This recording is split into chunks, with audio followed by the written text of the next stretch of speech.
All right, video 3 on this finding yourself to be happy, synopsis on the Course in Miracles. Today, we're going to start with talking about sin. Love me some sin talk. How about you? So we've all heard the term sin. This was an archery term, I believe it's where it came from. And it was at least an archery term before it was a badness term. And the first meaning was simple. It meant to miss the mark of the target when shooting. Your arrow goes not on the target, you sinned, right? Didn't hit the target. Religion has brought the word to usually denote your acceptance of God. If you sin, you're not accepted. If your sin is taken care of, then you are, kind of thing. If you do what the system says, if you it's come to mean acceptable to the system, even so. But if you stop sinning, you're acceptable, is a lot of times how it's used. In that case, the sin becomes a barrier or a separator between you and God, which, of course, we've gone over, is impossible unless you make up a world, this world of perception, and then it's possible, but only in our little mind. The Course in Miracles says, quote, "Sin is defined as a lack of love. Since love is all there is, sin in the sight of the Holy Spirit, which is our helper from God, is a mistake to be corrected rather than an evil to be punished." End quote. I like that. Our sense of inadequacy, weakness, and incompletion comes from the strong investment in the scarcity principle that governs the whole world of illusions, which is the body's world of perception. From that point of view, we seek in the other what we feel is wanting in ourselves. Course in Miracles has a little bit to say on this. Quote, "The separate self loves another in order to get something in return. This, in fact, is what passes for love in the dream world. There can be no greater mistake than that, for love is incapable of asking for anything." End quote. Wow, that's pretty strong language. No greater mistake than that in mistaking love for thinking you can get something from another. Ooh. So, what is love? Let's talk about that. Love from the eternal source is its own end. And don't miss the part that love is incapable of asking for anything from another. Man, it blows my mind. So love, this love that we're talking about, the real love, or God's mind's love, Course in Miracles, definition of love, is its own reward, meaning it's tapping into that substructure that already is us, already is that creative impulse, that God impulse that's within, that is its own reward. We get glimpses of this when we engage in kindness and feel our separation break down and feel the connection and sameness with another. But then we believe our perceptions and immediately stop the flow by putting conditions on them. Starts out tapping in, and then we quickly get it hijacked by our ego. So something like this. Now we're in love. Now I need you to say something, say thank you, or show a little appreciation. I did something nice for you, so now it's time for you to do something nice for me, or at least acknowledge what I've so selflessly done for you, right? Or whatever it is, right? We start to add conditions and asking from the other. Because, it becomes a trade, a barter. We get flashes of love with our newborn babies that we know can do nothing for us in return for just existing. We feel it for our little ones because we feel they are us. We look at this little thing and we just love them so much. And they can't do anything for us, and we know that, and we just love them. They are not a kid. They are my kid. And really, they are me. And this is the connection that opens up the channel for love to flow. You are me is the door for love to flow with everyone. Parents can feel that, I think, pretty easily with their kids. But imagine if you can have that, you can open that channel, you are me, with anybody. That's pretty awesome. Yet we can easily shut that channel down by putting rules on the other me. We end up thinking things like, okay, other me, aka my kid, my significant other, my friend, whoever it is.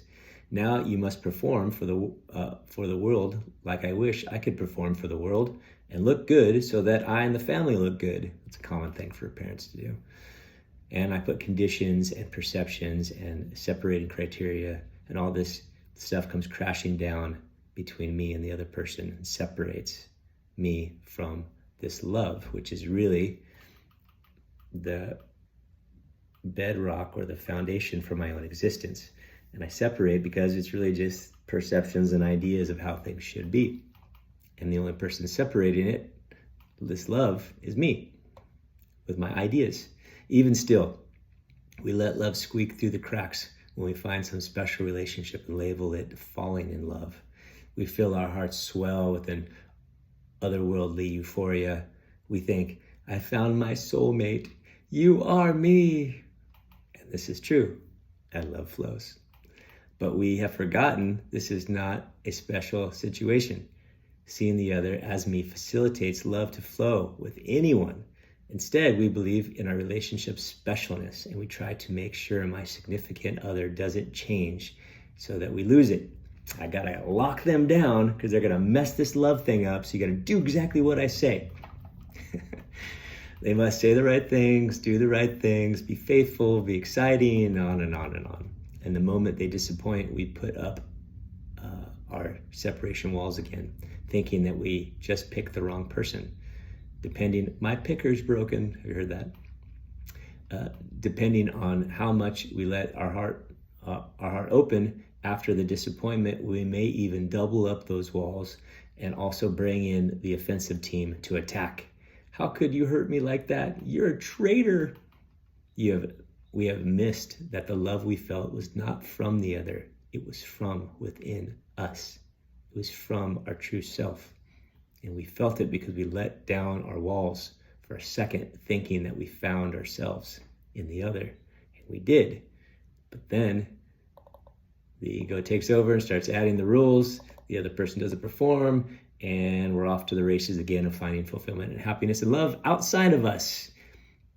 The love we felt was ourself, capital S, our own true nature. That is the platform we have built our own separate identity upon. We felt it not from finding the right Mr. and Mrs. Right. We felt it from letting down our guards, letting down our stories, letting down our activities and pursuits, our ideas of special separateness, and allowing ourselves to sink down deep into the stillness of a moment with another and feel that blissful, still love, that presence, capital P. It is easy to attribute love to the situation or the other self being a certain way. Course in Miracles says, the little I seeks to enhance itself by external approval, external possessions, and external love. The self that God creates needs nothing. End quote. Love has no requirements on the other. Love needs nothing and asks nothing. Love flows from an infinite source. Love is not out there. Love is only here. Love cannot come soon. Love is only now. So, if this is so, what do we do? Kind of dismal to an extent to know that we've put ourselves in this place and that we keep putting ourselves in this place of separation from true happiness. I personally get frustrated and disappointed in this dynamic. So you say, okay, I get it. It's just perception, but it still hurts. I feel you. I still feel the sadness, the loneliness, the fear, the anger, the myriad of other sufferings. And it sure feels real. It does. Another thing, why would God allow these bad things happening to me and in the world, even if they are just perceptions? Why would that ever be a thing? And why would God allow atrocities to happen in any reality, and even temporary realities? Why would God allow that? So from my understanding, the hard answer is that God is not letting it happen. The horrible experiences are all temporary ones that we, as a people, have created to be special and separate. The only way it makes sense to be horrible to one another is if we were separate from them, which is not reality. So the idea of separateness is the source of suffering. Just as the wave can be nothing else but the ocean, our destiny and deepest reality is union with our Creator and ultimate bliss. When we give up identity with the body, it frees us to live without the constant worry and fear of its inevitable death or separation from what it values. When we give up the identity with our ego personality, it frees us to engage in the earth, this earth school, this earth playground, without the need to get anything from it or any other. Give up those layers of identity, or giving up those layers of identity stories. And when we do, we get closer to the bed of knowledge, which is the other version of perception, right? It's either perception or knowledge. Knowledge is the God world, the eternal state. That's always the bedrock of reality. It gets closer to that bed of knowledge, to the love that has made us. If we can tap into that love, we can engage in this earth adventure in a new and exciting way, no matter what is happening out there. It's just like a roller coaster. People love roller coasters because it feels scary and dangerous, but they know they are safe on solid tracks. If our suffering comes from identifying with the body or our ego personality and requiring things from outside us, why do we continue in this behavior even when we realize this is painful? It's a good question. I'm doing videos on this thing and I still do it to myself every day, mostly all day long. So intellectually, from my experience, yeah, I got it. Why do we still do it? Why do I still do it? I believe it's because we want it. We want it. It is part of the plan we choose. It's part of the earth package that we signed up for. This topic I discussed actually at length in a book I wrote called The Choice, Wake Up and Body Down. Here's a short version of the book. We have chosen to forget our connection to Source and all the other selves. We chose that. We have accepted to enter a dark veil of forgetting and thus believe we are alone in the universe. It's part of the game. In this environment of extreme scarcity, we get to learn lessons rapidly. We get to discover quickly. 100 years is a blink of time in eternity, really. And our biases, we get to discover our biases and layers that we have created between us and our ultimate source, us and God. This is a wonderful opportunity for our soul that wants nothing more than to be more aware of these layers so it can forgive them and experience its connection to its Creator God. Just like a soaked sponge that is squeezed, what comes out is not created but revealed by the pressure. Our soul wanted to come into this reality for its high intensity and pressure to see the nuances that are revealed and squeezed out. We wanted to discover and lay down our little biases that would never be revealed in the heaven we were in before. I say never, I don't know. Sounded nice. In this perspective puts this dark realm as a short-term school at worst, so short, and at best, an exciting adventure. Hey, you're on the rails. Enjoy the ride. So we get to have all these experiences that are being constantly custom designed for our mission of discovery. And look back, when your life is nothing but good stuff, it gets boring. And when it's nothing but bad stuff, it gets overly stressed. We want it all. We want all the good and the bad. It's part of the ride. It's part of this mission of discovery.